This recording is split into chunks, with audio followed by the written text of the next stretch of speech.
Di ba ari mo tanahon sa page 70.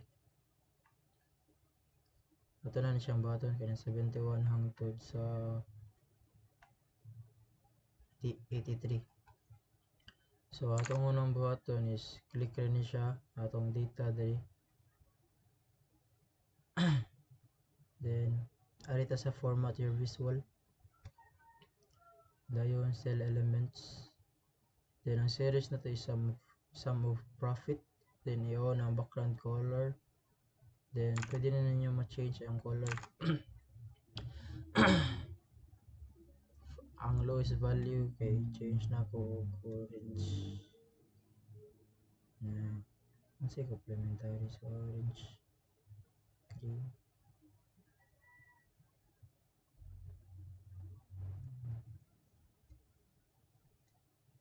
Okay. Kaya teka sakit sa mata. Hindi complementary ang duwa. So kani akong gipili nga color, pwede mo mag-choose sa inyong preferences kani. Sigasa. Pwede ni ma-pink, pwede ni ma-red. Basta kamo na bahala sa inyo. Dayon, ang sunod button is click diri. Diri tapita. Click na diya. Wala na siya. Kaya attention saan siya pag-remove. Na-remove. Click na niya din. I-click inyong slicer. Then sa slicer, mag-add data ang kaning item group. Then dito. Kaya ato mo siyang sundon kani. Dili mo siyang nani. Arita sa slicer settings. Then ang style is styles. So in order kay use the control click method to select multiple categories in the slicer. Hold ang control. Click na ni.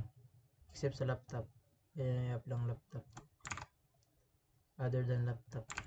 So 59.44 million sum profit. Ang sunod is ato nang naman. Click ka ni dire kani. Then cell elements. Then ang series is sum of profit. Then ako ng background color. Change ang color into red. Ay, mag rules pa tayo. Kani diba? Ang format style is gradient. So atong i-format style ni is rules. Then change ang bottom to 33%. Mo na siyang percent. Yung color is red. Depende ka po niya sa yung color. Then 33. Okay. Okay na. Mousepad. Mousepad. 50. So, mag-add na sa taging nani. Itong button is i-click ning background color. Then, add new rule. Tuha ka buhok. Then, kung ano sa inyo kung input diri is mo niyo i-button diri. 33. Then, ang gingon diri kay ito 66. Then, 66. Then, 66. Then, 100. Ayaw mo kalimutang i-lista niya ang kaning number less than jud ni siya percent. Then ang color is kamo na bahala sa inyong color. Ang akong color is yellow. Then orange. Okay, orange. Dark blue. Ano akong color? Yate din klaro. Light blue na. Then same process ra gapon inyo i-balikon ato sa sum of target. Then on ang color. Then kani. Then rules. Then add of rules tulo ka buok. Percent. Same ra 33, 66, 100. Then okay. Ay kaya ang color one list done. So ito color diri red. Then ang color diri is yellow. Then ang color diri is light blue. Mo save na sila.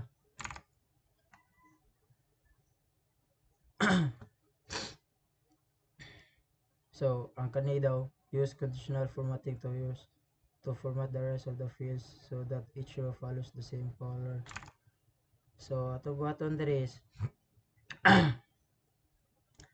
ari na sa ta series item group on. Then diri what field should we base this on? Click ka ni diri, click ngita ang profit na. Then add na sa duha ka new rule para mahimo siyang tulo. Percent. Then repeat gyapon ang steps 33, 66, 100. Okay. Nagate mo na sad na lista ng color. Red, yellow, light blue. Basta bisag unsa ra nga color nyo. Kana. Sakto na. Screenshot na ninyo. Kaya mo ninyo answer sa question 82. Screenshot.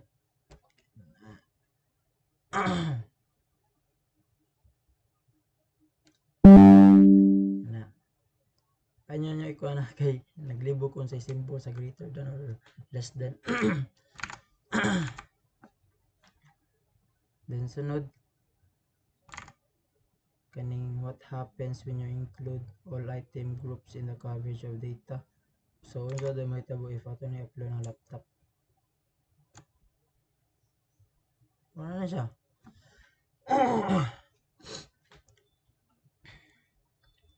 Ano siya ang answer sa question 83. Kamo ni balag og interpret guys.